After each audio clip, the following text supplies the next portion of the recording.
ఆడపిల్లలపై అగత్యాలు జరుగుతున్నాయి. అలాగే AHT survey మీద ఒక డిపార్ట్మెంట్ని ప్రభుత్వం నియమించింది. ఈ ఆడపిల్లల్ని అత్యాచారం ఓన్లీ ట్రాకింగ్ జరుగుతుంది కాబట్టి ఈ కేసులన్నింటినీ ఏహెచ్టీ సర్వే వాళ్ళకి అప్పచెప్పాలని చెప్పేసి కోరుకుంటున్నాము.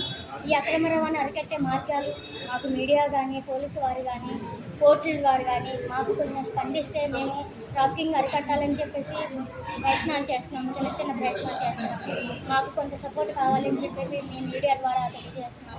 అలాగే మా కమ్యూనిటీలో ఎవరికి అందరు సింగిల్గా ఉన్నారు, ఎవరికి హస్బెండ్స్ వాళ్ళ ఫ్యామిలీస్ అంతా వాళ్ళ కాళ్ళ మీద వాళ్ళ పిల్లలు ఆధారపడి ఉంటున్నారు, వాళ్ళకి విడో పెన్షన్ అనేది ఇచ్చేయాలని చెప్పేసి కోరుకుంటున్నాము.